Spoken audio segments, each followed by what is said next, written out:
Judicial Review. Rasanya kebanyakan dari kita tidaklah asing dengan hal tersebut. Ya, mekanisme pengujian undang-undang terhadap konstitusi diatur dalam pasal 24C Undang-Undang Dasar NRI tahun 1945 sebagai salah satu kewenangan Mahkamah Konstitusi. Sebagian dari kita pasti sudah tidak asing dan sudah sering mendengar berkaitan dengan konsep pengujian undang-undang masa kini. Jadi, ya nggak ada salahnya di video kali ini kita bahas sejarahnya terlebih dahulu. Bahkan, kita dapat menilik jauh sebelum Mahkamah Konstitusi itu ada. So, let's get it started.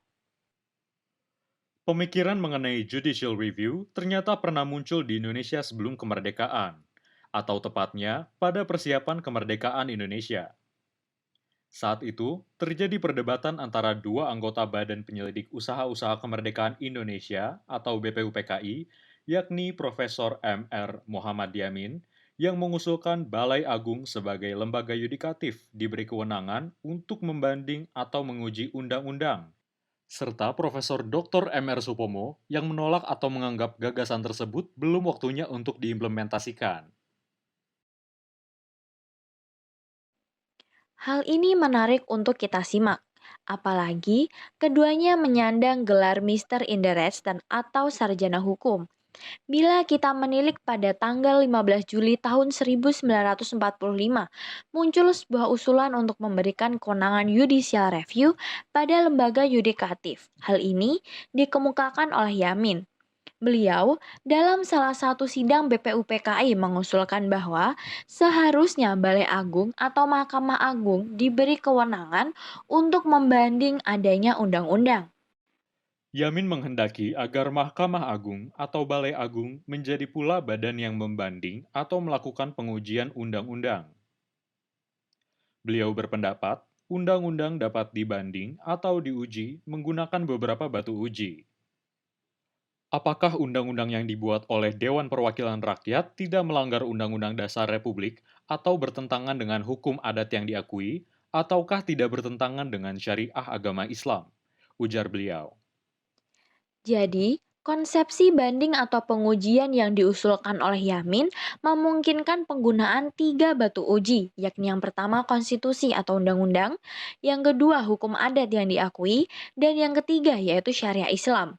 Terhadap usul ini, Supomo melontarkan sanggahan dengan beberapa poin argumen, yaitu yang pertama, konsep dasar yang dianut Undang-Undang Dasar yang tengah disusun pada saat itu bukanlah pemisahan kekuasaan secara tegas atau separation of powers, melainkan sebuah distribution of powers. Menurut Supomo, judicial review adalah instrumen check and balance negara yang menganut separation of powers atau pada negara yang memisahkan kewenangan eksekutif, yudikatif, dan legislatif secara tegas.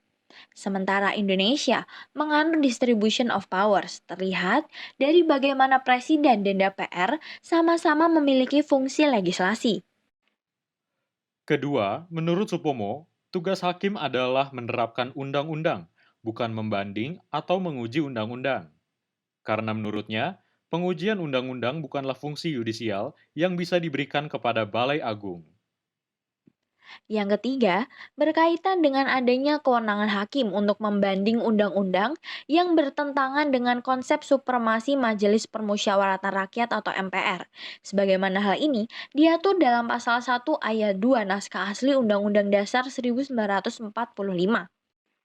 Dan keempat, menurut Supomo, Indonesia belum punya cukup ahli hukum yang memiliki pengalaman dalam hal judicial review. Kita harus mengetahui tenaga kita belum begitu banyak. Kita harus menambah tenaga-tenaga, ahli-ahli tentang hal itu. Jadi, buat negara yang muda, dan untuk mengerjakan itu, saya kira belum waktunya, ujar Supomo. Tampaknya argumen Supomo cukup meyakinkan, atau paling tidak, anggota lain belum punya argumen balik terhadap poin-poin argumen Supomo. Termasuk Muhammad Yamin, yang entah mengamini pendapat Supomo atau belum terfikir akan argumen balasan. Hal ini tampak ketika Ketua Rajiman Widyodiningrat menyatakan kepada peserta siapa yang menyetujui usul Yamin. Yamin sendiri meminta agar hal yang dimaksud ditunda saja. Maka, pada waktu itu sebenarnya belum ditemukan konklusi atau sintesis dari kedua pandangan ini. Sebenarnya sih, kalau kita telaah lebih teliti, mungkin kita bisa membuat argumen balik untuk beberapa poin argumen Supomo. Untuk poin argumen pertama misalnya, kalaupun tidak terdapat pemisahan kekuasaan secara tegas antara eksekutif dan legislatif, harusnya diperhatikan pula apakah Balai Agung sebagai lembaga yudikatif juga mendapatkan distribusi kekuasaan. Mari kita lihat dalam naskah asli Undang-Undang Dasar 1945. Dalam pasal 24, tentang kekuasaan kehakiman disebutkan, kekuasaan kehakiman dilakukan oleh sebuah Mahkamah Agung dan lain-lain badan kehakiman menurut undang-undang. Maka mudah dipahami bahwa dalam konteks hubungan antara yudikatif dengan legislatif dan eksekutif, terdapat karakteristik separation of powers atau pemisahan kekuasaan secara tegas. Artinya, tidaklah murni Indonesia pada saat itu menganut separation of powers maupun distribution of powers. Jadi, sebenarnya tidaklah tertutup kemungkinan pada saat itu banding atau pengujian undang-undang diadopsi ke dalam undang-undang dasar. Mungkin hal ini bisa kita maklumi, dikaitkan dengan poin argumen nomor 4, di mana menurut Supomo, belum waktunya Indonesia mengadopsi konsep banding undang-undang karena kurangnya sumber daya manusia atau orang hukum yang betul-betul paham dalam penyelenggaraannya dalam praktik. Jadi, ya kalau dilihat secara keseluruhan pendirian, Supomo yang bisa diterima. Apalagi kita nggak bisa benar-benar tahu bagaimana keadaan pada saat itu. Dan tentu bukan tugas yang mudah untuk membidani kemerdekaan suatu negara. Dan lagi pula, toh kita sekarang sudah mengatur mekanisme pengajuan undang-undang, baik di Mahkamah Konstitusi maupun Mahkamah Agung, tidak terlepas dari dinamika politik puluhan tahun. Nah, jadi itu konstitusen perdebatan mengenai banding undang-undang atau judicial review pada masa sebelum kemerdekaan. Meski itu terjadi jauh sebelum akhirnya kita mengatur mekanisme pengujian undang-undang, perdebatan Yamin versus Supomo tidak bisa kita lepaskan dari konsepsi pengujian undang-undang di masa kini, langsung atau tidak. Terima Terima kasih kasih Pak Pak Yamin, Yamin, terima terima kasih kasih Pak Pak Supomo. Supomo.